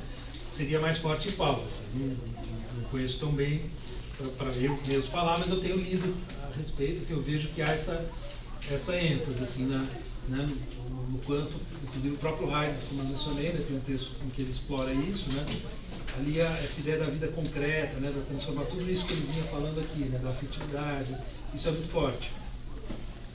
Tá?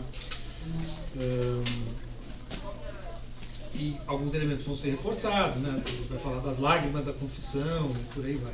Tá? Acho que o segundo texto reforça muito do que a gente já comentou. Tá? Então eu vou pular para o texto seguinte, né? Que é o problema do mal, que é talvez um pouco mais difícil, né? Apesar de ser curtinho, que é, né, essa ideia de compreender o mal como algo que não é uma coisa, né? Não tem substância, como ele vai dizer. Deixa eu mudar aqui, né? Eu não estava passando aqui, né? Vou acompanhar para ele. Então, quer dizer, vi claramente que todas as coisas boas podem, entretanto, se corromper. E não se poderiam corromper se fossem sumamente boas, nem tampouco se não fossem boas. O que ele está dizendo aí? Nessa passagem talvez um pouco mais enigmática. Se as coisas não fossem boas, elas não iam poder se corromper. Elas já são ruins, né? E se fossem sumamente boas, elas seriam incorruptíveis. Exato, seriam sua mente é como se fosse absolutamente, né? Então, o que é absolutamente algo não pode ser relativizado, né? Não pode ser diminuído, por exemplo. Então, né, se houvesse coisas inteiramente boas ou inteiramente más, não faria sentido falar em... Né? Ou seja, se a gente trata bem e mal como duas grandezas absolutas, a gente não vai conseguir explicar as nuances que existem, né, entre esses dois, digamos assim, esses dois polos, né, com os quais a gente a princípio opera. Né? Como é que as coisas transitam de um lado para o outro, de fato, né, no mundo concreto. A gente também poderia dizer, ninguém é 100% bom ou 100% mal. Né? Com efeito, a corrupção é nociva. Né? A corrupção no sentido, não é a corrupção dos políticos brasileiros, evidentemente, embora ela se inclua, né, aí, com certeza. Mas é no sentido, né, de uma coisa que é modificada para pior, né, nesse sentido. Então, a corrupção é nociva, e se não se reduzisse o bem, e se não reduzisse o bem, não seria nociva. Então, a própria ideia de algo, né, ruim, na prática, na efetividade, para nós, tal como nós vivenciamos isso, né, tá em quando a gente percebe uma piora. Portanto, tem que ter esse elemento da gradação, que não teria se a gente trabalhasse com duas noções absolutas. A gente percebe uma coisa, por exemplo, a gente percebe a doença como ruim porque ela nos tira a saúde. Né? Então você está bem, você fica doente, você se sente mal, quer dizer, você sente uma piora. É isso que caracteriza, né, algo como ruim. Tira de uma situação para uma situação pior. Você tem que ter esse elemento. E aí, bom, vamos ver se é assim, né, esse o raciocínio. Portanto, ou a corrupção não prejudica em nada, o que não é admissível, né, ou todas as coisas que se corrompem são privadas de algum bem. Quanto a isso não há dúvida. O exemplo que eu acabei de dar, né? Com saúde fica doente. E tantas outras coisas que a gente poderia imaginar. Né? O carro está funcionando, de repente para de funcionar. Assim por diante. Mas se fossem privadas de todo o bem, deixariam completamente de existir. Né? Seria de novo o caso de alguma coisa absolutamente má. Né? E ele vai aproximar aqui a noção de bem com a noção de existir. Né? Se existissem e não pudessem ser alteradas, seriam melhores porque permaneceriam incorruptíveis. O que seria mais monstruoso do que afirmar que as coisas se tornariam melhores ao perderem todo o bem? Né? Também não dá. Quer dizer, ele está jogando aqui, né, um tipo de exercício assim, né, um tanto retórico e tal, que Descartes adota também nas meditações, né, de ficar fazendo algumas suposições absurdas para justamente mostrar que não é por aí. Por isso, se privadas, portanto, enquanto existem, são boas. Então, é como se ele estivesse começando a mostrar o seguinte, ó, a própria existência, né, é boa. Quer dizer, o fato de se existir, né, é como se fosse uma dádiva, né, que nos foi dada de graça. Né, tem um lado, né, fomos jogados aqui justamente. Né,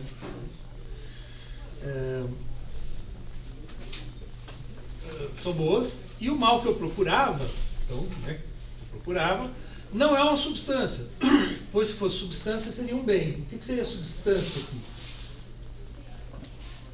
Substância, né, a noção da filosofia que tem o sentido assim, de existente, de materialidade. Né? Então a mesa tem substância, a água tem substância, nós temos substância, ou seja, alguma concretude material. Então o mal, enquanto um objeto, né, ele não existe concretamente. O que existe, né, ele está mostrando assim, na verdade você tem noções que permitem justamente falar dessas variações. E, portanto, é uma coisa, né, uma questão de gradação, de escala. Tudo bem? Não tem o mal. Pelo menos é isso que ele está dizendo. Tudo bem? Então nós temos, né, a existência, então a princípio está dado o bem. A noção de mal, ela se constitui por oposição a esse bem como existência. Então, algo que de alguma maneira prejudica o que está bom, no princípio. um pouco essa ideia, né? Mas a ideia é tirar, veja que interessante, né? O Nietzsche tem um livro Além do Bem e do Mal, né? O Nietzsche, que é um autor que se posiciona, né? Que tem uma filosofia anticristã, né? Combate o cristianismo, etc., né? Mas lá, em última instância, ele está dizendo algo relativamente parecido, porque ele também está dizendo, não existe isso, não existe esse objeto bem e objeto mal. Na verdade, é tudo uma questão de graus, de níveis, de nuances. Tá? Não sei se está claro para vocês. Não tem um objeto bem e um objeto mal. Eu posso apontar, está ali o mal, está ali o bem. Você tem situações que você considera ruins ou boas, em função justamente de algo que temporalmente se modificou, ou para melhor ou para pior. Então são grandezas relativas e não absolutas. Não tem algo absolutamente bom ou absolutamente mal. A não ser talvez Deus como absolutamente bom, né? Está partindo desse princípio. Mas tudo que existe, né? Tudo que está sendo, não vai ser 100% bom ou 100% mal. Né? Você vai ter sempre gradações. Então, são noções que dizem respeito a isso. São grandezas relativas e não absolutas. Com essa ideia, né? Não tem um objeto. Ao passo que em Platão, quando ele descreve, o prisioneiro sai como se ele visse, a ideia do bem, como se ele visse o bem. Se o bem fosse um objeto, que quisesse ser visto, e tem o mal, né? Então você tem o bem e o mal como dois objetos, eles não são objetos. Bem? E nesse sentido, então, também não dá para pensar em grandezas absolutas, a não ser, né, pensando em Deus como absolutamente bom. Mas você não tem o absolutamente mal. Essa é a ideia. Portanto, todas as coisas que existem são boas, que foram criadas por Deus. E o mal que eu procurava... Desculpa, você já tinha lido essa parte. Na verdade, ou seria uma substância incorruptível, e então seria um grande bem, porque se fosse uma substância que não pode mudar, veja, se o mal existisse como algo, e fosse o mal, em sentido absoluto, ele não mudaria. Então ele seria bom. Seria contraditório, né? Ele está querendo... Por isso que eu falei da semelhança com Descartes. Ele está raciocinando por absurdo. Ele está supondo hipóteses que não se sustentam. Então, se eu pensar o mal dessa maneira, não faz sentido. Como é que ele pode ser existente? Quer dizer, essa é uma questão, né? Muito forte, muito importante na teologia. Se Deus criou o mundo, por que existe o mal, né? É uma grande questão. Nesse entendimento, só um comentário, é como se fosse luz e trevas, né? As trevas, a escuridão, ela não existe, ela é a ausência de luz. Então o mal seria a mesma coisa. Não é que ele existe, porque se ele existisse, ele teria que ter sido criado, e criado por Deus. Então é impossível Deus ter criado o mal. Então o mal é a ausência de Deus. Adorei. Não, foi bom mesmo.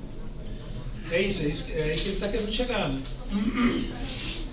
Porque a existência, justamente, é uma dádiva que vem de Deus, então ela tem um caráter bom. Tá? Percebi, portanto, e isso me pareceu evidente, que criastes todas as coisas boas e não existe nenhuma substância que vós não criastes. E porque não criastes todas as coisas iguais, todas as coisas individualmente são boas, em conjunto são muito boas, pois Deus viu que tudo que havia feito era muito bom, ele se refere ao Gênesis, né? Enfim. Mas é bem essa ideia, né? Então, a princípio, se tem existência, é bom, foi criado por Deus. Mas você pode ter mais ou menos disso. Então a questão é o mais ou menos, né? Isso na verdade, me parece bem razoável, né? Deixando de lado crenças e pensando só a questão em si, né? Porque por isso que eu citei o livro do Nietzsche. Essas coisas são sempre grandezas relativas, né? Você tem mais ou menos.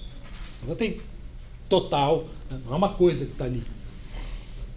Então, tudo bem?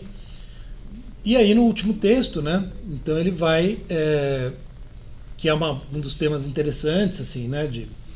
Das confissões, né? E aí muitas outras passagens também, né? Que é essa tentativa de, bom, é o nosso problema. Quer dizer, eu comecei a aula falando, olha, gente, a gente estava tentando caracterizar a cena na última aula, é muito difícil, etc. Bom, também é difícil, né?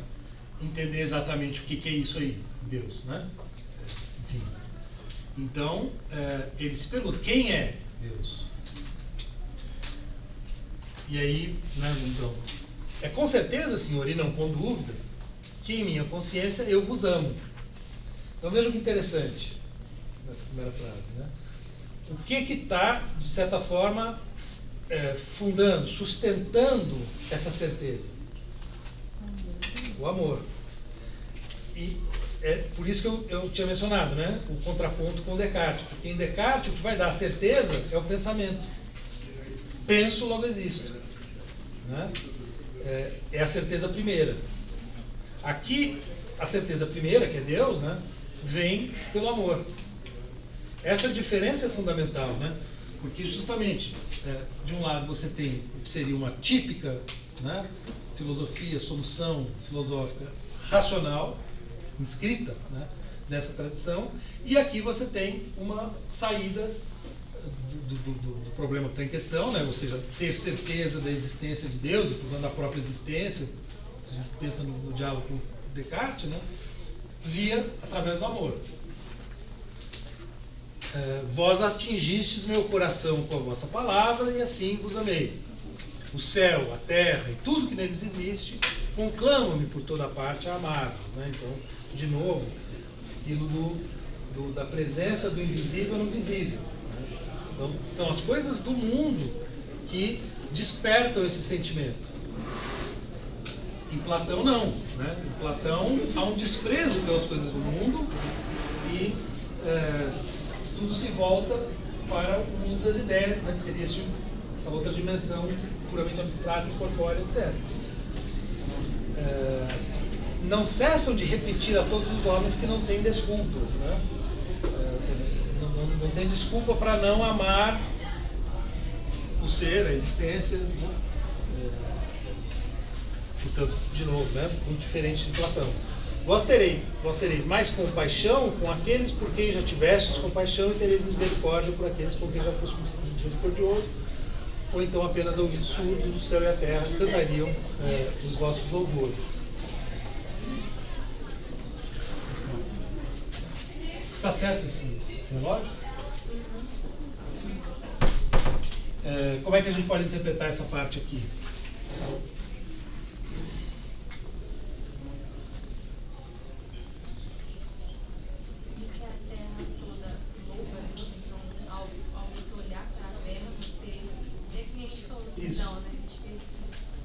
Como se fosse, né? O que ele, né, colocou tem a marca dele, né? Então, aquilo onde ele colocou compaixão, misericórdia e tal, como se ficasse, né, impressa a marca, né? Um pouco essa ideia. Sempre aquela chave, né? Então, é um ser, né, no diálogo com Platão, que se mostra. Essa ideia. E aí, por isso eu dizia, né, Cristo é um exemplo paradigmático, né? Porque ele, né, como se ele mesmo se mostrasse. Mas não, na verdade enfim. E aí ele falou, mas o que amo? Né? Ele está falando aqui de Deus, mas o que é exatamente isso que eu amo? Né? O quê? Essa palavra, essa pergunta, né? Tão típica. Né? O que amo quando vos amo? Não a beleza física, nem a glória temporal, nem o brilho da luz, tão agradável aos meus olhos, nem as doces melodias de vários tipos de canções, embora ele gostasse muito de música, né? O Agostinho tem uma teoria da música, assim, que a música de alguma maneira exprime, né, o divino. Nem o suave perfume das flores, nem os aromas, nem as especiarias, nem o mel maná, nem os membros estão disponíveis aos abraços da carne. Nada disso eu amo, quando eu amo meu Deus. Embora as coisas modem, mas não é, nenhuma delas é Deus, né? Então, e contudo, amo uma luz, uma voz, um perfume, um alimento e um abraço, quando amo o meu Deus, luz, voz, perfume e abraço do homem interior, onde brilha em minha alma uma luz que nenhum espaço pode conter, onde soa uma voz que o tempo não enfraquece, onde se exala um perfume que o vento não dissipa. Veja que interessante. Onde se saboreia um alimento que a voracidade não diminui, onde se sente um contato que a saciedade não elimina. Isso é o que amo quando amo o meu Deus. Daí ele vai repetir a pergunta, mas aqui ele está falando do quê então? Onde está Deus? Está em tudo, mas o Deus que ele ama, como é que ele conhece? Como é que ele acessa esse Deus? É um processo interior, né? É uma luz que brilha dentro dele. Porque veja, nós temos, voltando para aquilo que eu disse no começo, né? Nós temos uma compreensão da existência por dentro e por fora, digamos assim, né? Essa perspectiva do dentro para fora e o fora para dentro. Então, o modo como todas as coisas nos afetam. Então a gente sente o cheiro da flor, a gente ouve a melodia musical. Tudo que ele está falando são coisas que a gente percebe pelos sentidos externos. Que são coisas que estão sendo no espaço e no tempo, né? Porque veja, essa luz que é interior, nenhum espaço pode conter. Todas essas outras coisas que ele está mencionando estão no espaço. A flor, o mel, a flor, e assim por diante, né? E uma voz que o tempo não enfraquece. Espaço e tempo. A melodia musical também não está no espaço, de certa maneira, né? Porque a melodia musical a gente não vê espacialmente, a gente escuta. Mas ela tem, e esse é um ponto fundamental também, a música, de certa maneira, ajuda, né? O Agostinho usa para isso, a entender o que é o tempo.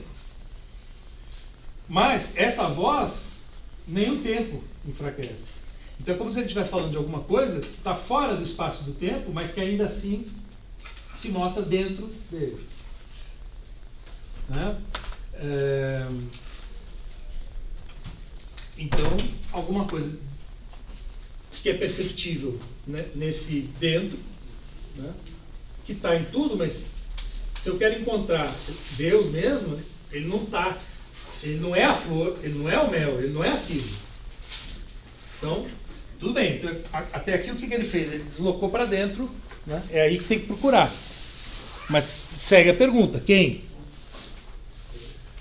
Né? Perguntei à terra e essa me disse: não o sou.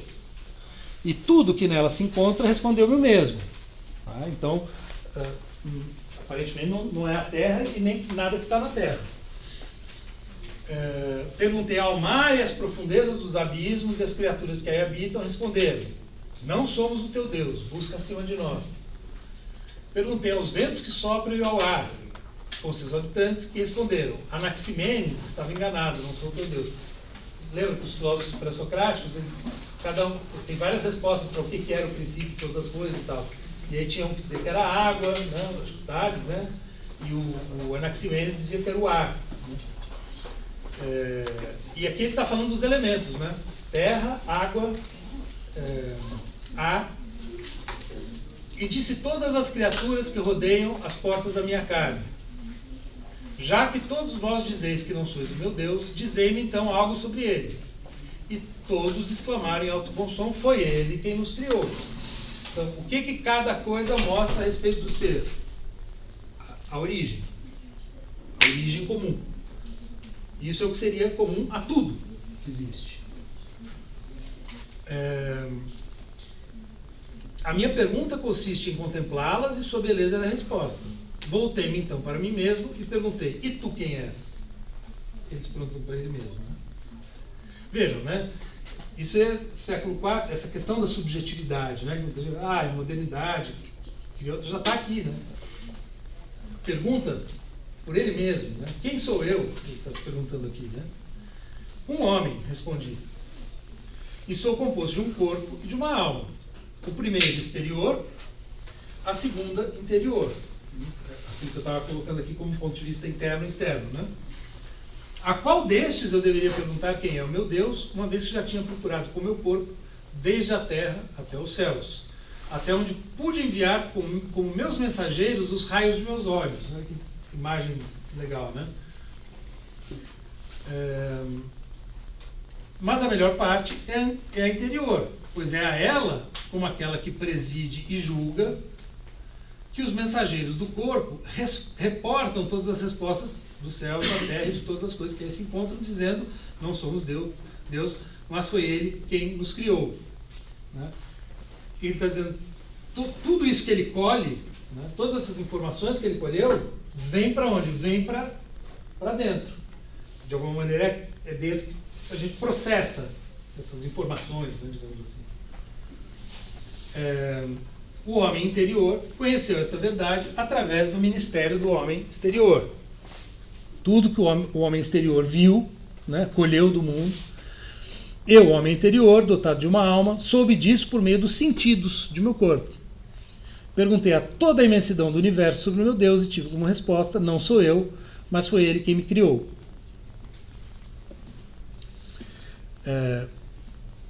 Vai dar tempo, né, Diego? Mas não se manifesta essa beleza a todos que têm os sentidos perfeitos, né? Porque ao mesmo tempo que ele está dizendo não está aqui, não está ali, ele está falando, explicando todo, né, de uma beleza que ele vê nas coisas. Porém, por que não fala a todos do mesmo modo? Aí vem aquela pergunta que a colega tinha colocado, né? Por que só para ele, né? Por que não para todos? Exatamente isso que ele está se perguntando. Por que não fala a todos do mesmo modo? Né? Os animais, pequenos e grandes, veem a beleza, mas não a podem interrogar, já que não possuem a razão. Juiz que julga aquilo que os sentidos lhe reportam. Né? Que é interessante que ele usa uma imagem que o Kant vai usar, né? Do juiz que interroga. Os homens podem interrogar, já que as perfeições invisíveis de Deus são visíveis em suas obras para a inteligência. Ele cita de novo São Paulo, né? Essa ideia daquilo que é visível. Só para nós, porque a gente consegue fazer essa relação. Né? As criaturas não respondem a todos que as interrogam, mas apenas aos que a julgam. Não mudam sua voz, isto é, sua aparência, se alguém apenas a vê, ou se a vê e a interroga. Portanto, não aparecem de um modo a um e de outro modo a outro, mas se aparecem do mesmo modo a ambos, a um são mudas, a outro falam. As coisas, né, falam do mesmo modo, mas eventualmente, dependendo de como cada um as vê, pode haver uma diferença. Elas não, né? Elas estão ali daquele jeito. Enfim. Na verdade, falam a todos, mas apenas a compreendem aqueles que comparam a voz exterior com a verdade interior. A verdade interior diz: o teu Deus não é o céu, nem a terra, nem nenhum corpo. E a natureza de tudo isso exclama: vede que a matéria é menor na parte do que no todo. Por isso te digo, a minha alma, que é superior ao corpo, pois das vida a matéria de meu corpo, o que nenhum corpo pode fazer a outro. O teu Deus é também para ti vida de tua vida. Quem é Deus, então?